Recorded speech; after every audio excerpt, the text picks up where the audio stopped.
What should I do if I get arrested? This is a question that's commonly asked of our team of former prosecutors at the Bianchi Law Group. Sometimes individuals know that they're under investigation or they get arrested and they reach out to a defense lawyer like our team of former prosecutors and they say, well, what should I do if I get arrested?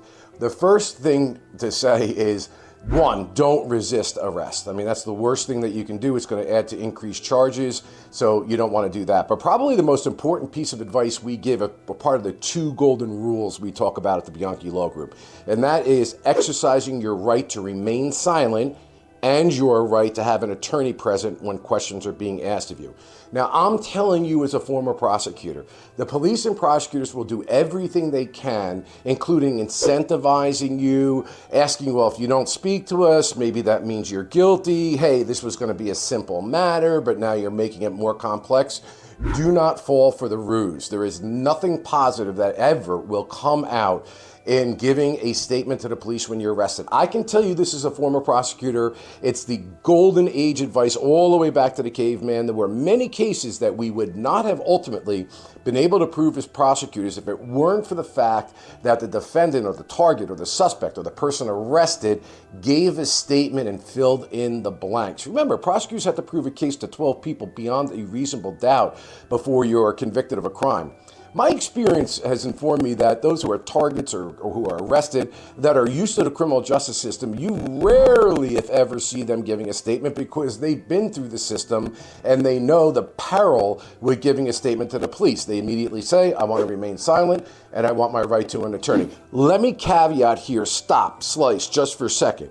And by the by, because I see this happening all the time and it still continues in my mind respectfully. If you exercise your right to remain silent and you're in a police station or you're in custody at a prosecutor's office or a law enforcement agency, also, do not fall for the, well, hold out in the room over here. We'll be back with you in a couple of minutes, and 20 minutes goes by, and 30 minutes goes by, and then an officer walks in the door. Hey, how you doing? Can I get you a soda? Can I get you a crumb bun? Can I, whatever. Hey, will you sign a consent form for us to search? You know, and all these things. It's what I respectfully believe that some do to create a thing called reinitiation. Reinitiation under the law means that once you assert your right to remain silent, our law says that right to remain silent has to be scrupulously, that's the word in the case law, honored by law enforcement. So they have to cease all questioning at that point in time.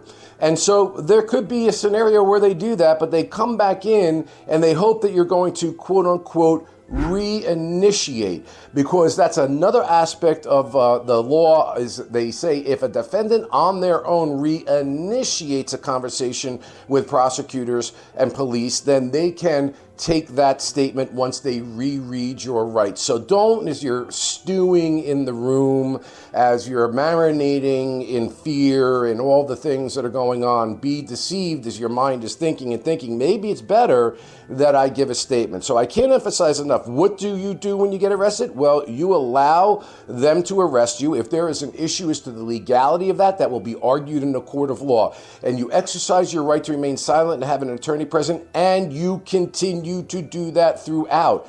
Also, when you're arrested, many times they're going to come and they're going to ask you for consent to search your person, consent to search your car, consent to search your home, consent to search your cell phone. You have a right to refuse consent, and you should exercise that right. If they have the probable cause to believe that they can see something, they can very easily pick up a telephone and electronically get a judge to issue a search warrant. Many times during the arrest process, we see clients who are consenting to something that they should never have consented to.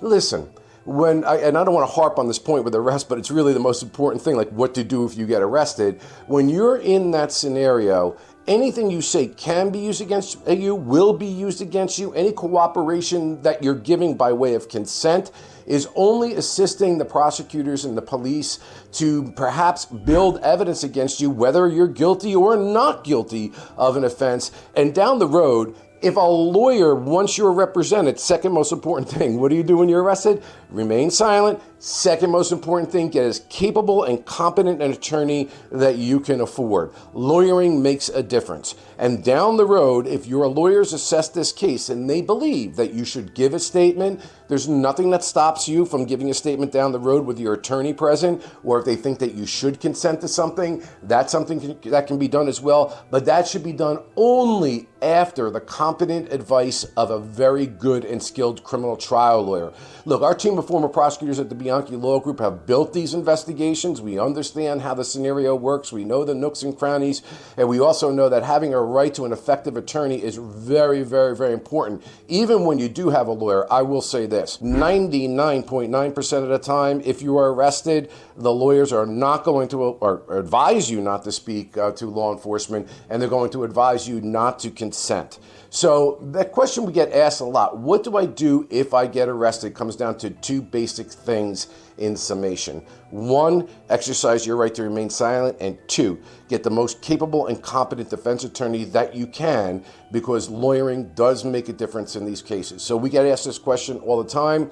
Try to keep your wits about you. It's an intimidating environment. It's meant to be an intimidating environment, but you're not the first and you won't be the last to have been arrested. So if you follow those two golden rules, remain silent, hire the best lawyer you can afford, you will have put yourself in a distinctively advantageous position. I hope the video helps. Of course, if you ever need any assistance, you can contact the Bianchi Law Group, our team of former prosecutors practicing throughout the state of New Jersey. You can find us at www.bianchilawgroup.com. I hope the video is helpful. Thank you.